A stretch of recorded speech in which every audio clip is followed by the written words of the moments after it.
Fala pessoal, bem-vindos e bem-vindas, eu sou o André Pádua, nesse momento você está assistindo Polis, aqui no OCIA Podcast. E antes de mais nada, eu quero agradecer muito a todos e todas vocês pela receptividade desse novo formato de conteúdo. Fico muito feliz com as interações, com as visualizações, com as curtidas e quero sempre lembrar vocês da importância que é para a gente ter esse feedback de vocês, para a gente conseguir articular, planejar, estabilizar e estruturar nosso trabalho aqui. E hoje a gente vai ter aí o conhecimento de qual que vai ser a nossa terceira e última temática que a gente vai trabalhar aqui no decorrer de todos os nossos vídeos. Você vai saber tudo sobre o nosso terceiro tema logo depois da vinheta.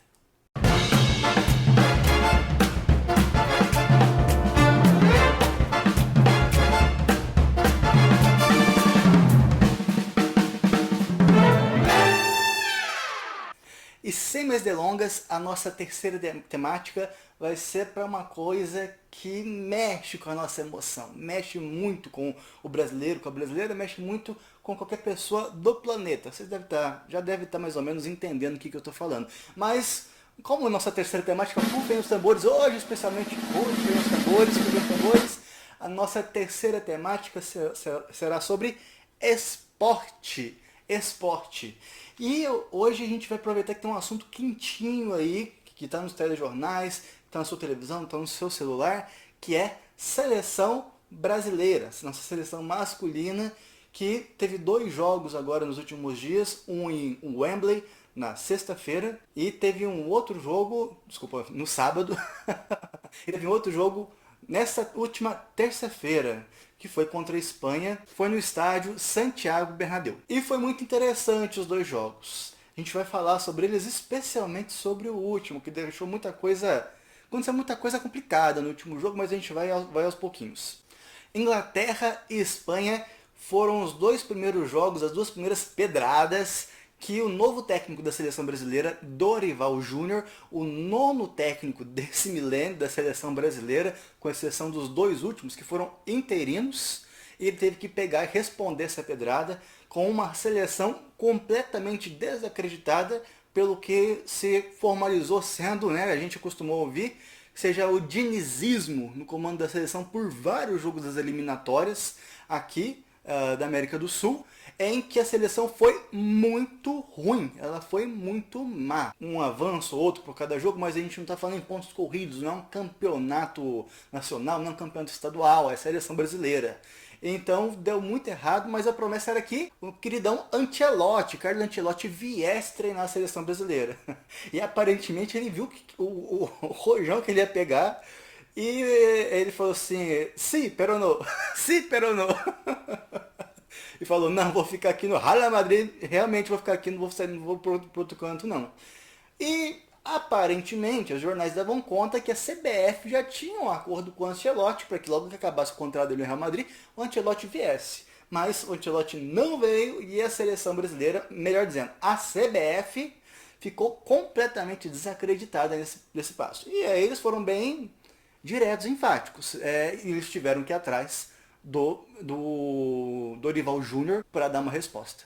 E o Dorival Júnior fez sua primeira convocação com nomes diferentes. A primeira coisa que a gente vai notar é que, por motivos óbvios, uma pecinha carimbada da seleção, das convocações, não esteve presente. Por quê? Por conta de lesão. Estamos falando de Neymar Júnior. Mas as páginas das redes sociais estão alvoroçadas. Neymar fez falta ou Neymar não fez falta? O que será que a gente considera? Neymar fez falta ou não fez falta? No jogo, no caso, porque falta ele leva. Uma piadinha infame. Então essa foi a primeira coisa, e as páginas nas redes sociais estão todo em alvoroço, perguntando se Neymar fez falta ou não fez. A gente vai analisar isso já já, só que antes eu queria conversar com você que está aí.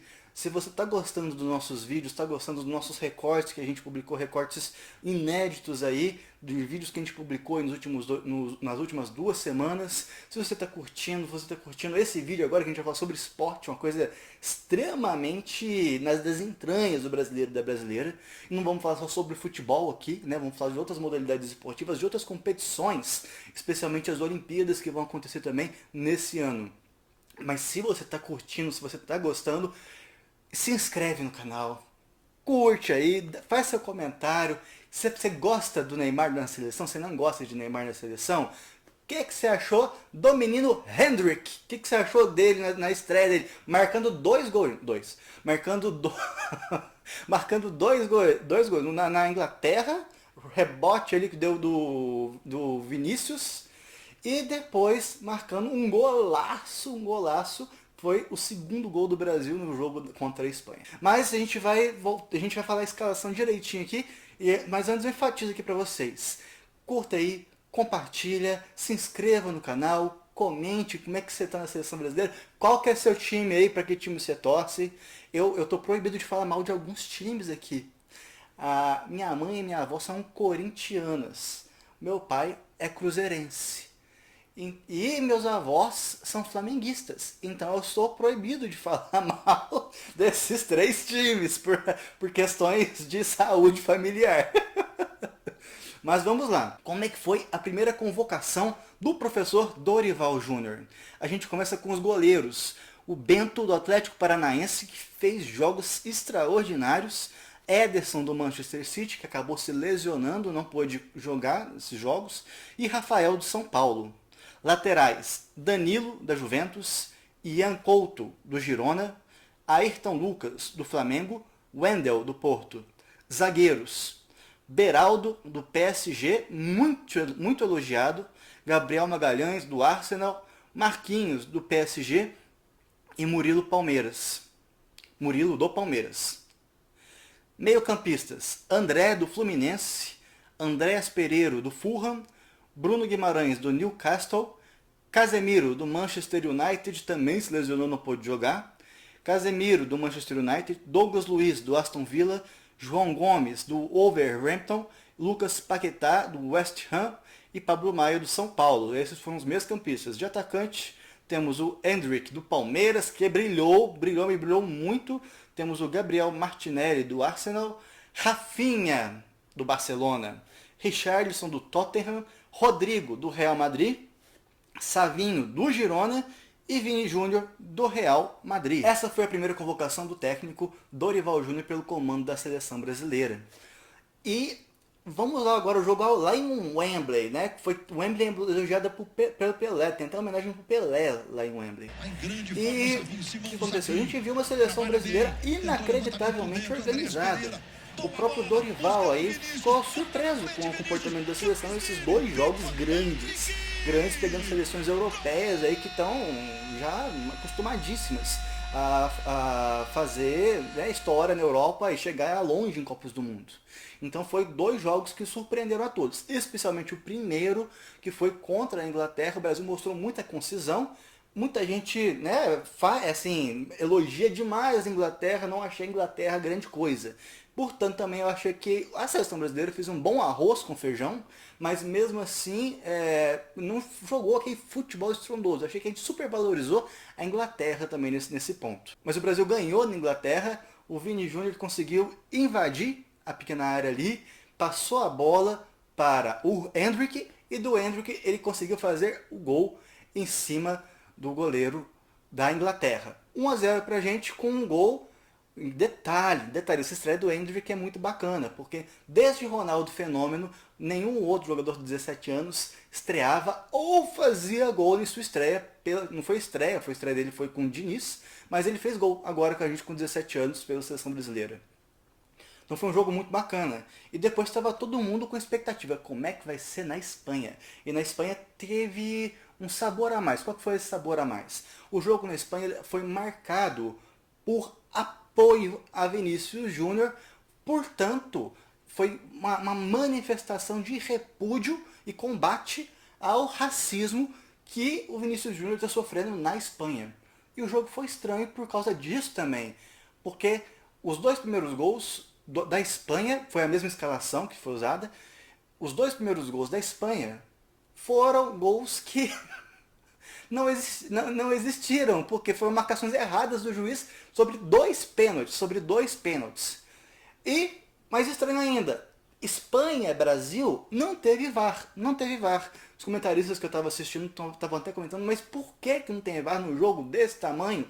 Todo mundo ficou sem saber o que fazer. Aí o grande Casemiro, da Cazé TV, ele publicou o seguinte no seu Twitter. Em contato com a CBF, Confederação Brasileira de Futebol, a Federação Espanhola argumentou que não via necessidade de VAR para o jogo. Espertos são nada, né? Espertos são nada. Beleza. Só que aí a seleção brasileira em si fez 3 gols extremamente, absurdamente legítimos. Primeiro gol maravilhoso foi o gol do Rodrigo, o goleiro, o goleiro da Espanha dormiu no ponto, fez um passe ali imprevidente. Rodrigo pegou esse passe e conseguiu fazer um golaço de cobertura no goleiro, foi um gol maravilhoso. Aí depois disso teve o gol de empate do Hendrick, que sabe quando aquela aura, aquela energia de centroavante, que a bola procura o pé do rapaz para ir pro gol? Foi esse o caso. Hendrick pegou, chutou a bola aí do comecinho da pequena área e fez um golaço também, com 2 desvios aí, com caminho para o gol. E teve nesse tempo aí esses 3 pênaltis, esses 3 gols, cujos 2 pênaltis não existiram. Foi tudo plantado ali, foi, enfim, catimbado para existir os pênaltis, mas não teve, não existiu. Deixou a gente furioso, porque, tá, quando joga com o juiz fica mais fácil, né? Enfim. Aí o terceiro gol foi o único pênalti que existiu no jogo, que foi o pênalti que o Brasil sofreu, e nosso queridíssimo Lucas Paquetá conseguiu converter, fazendo um 3-3 maravilhoso. Só que a gente tem que concordar, a Espanha estava muito boa nesse jogo, e o Brasil, ao meu ver, ele não jogou tão abaixo do que havia jogado na Inglaterra. O negócio é que a Espanha estava muito melhor do que a Inglaterra. Isso aí foi um dado que dificultou a vida pro Brasil. Mas agora isso dá pra gente muita esperança. A gente que carrega aquela hora pesada daquele 7-1. Lembra que aconteceu nesse milênio também, aquele 7-1 horroroso, né? Acho que vocês vão se lembrar disso. Vocês vão se lembrar. Olha o gol! Chegando de novo, chegando de novo! Chegando de novo! Gol da Alemanha, chame de novo.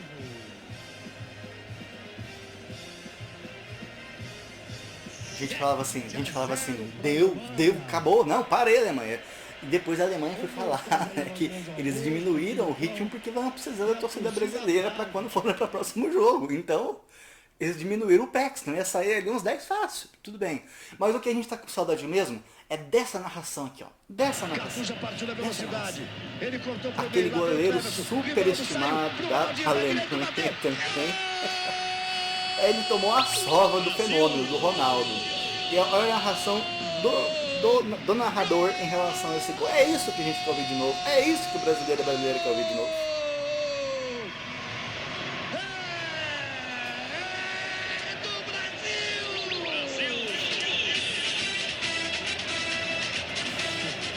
É isso, pessoal. A gente iniciou dessa maneira esse vídeo sobre esporte, falando um pouco de como é que está a seleção brasileira hoje e as nossas aspirações, assim, o nosso interesse na seleção cresceu depois desses jogos. Desejamos muito boa sorte a Dorival e toda a seleção brasileira, que a gente possa ter muitas alegrias no futuro com o Dorival no comando da seleção brasileira e com o elenco que ele for convocado.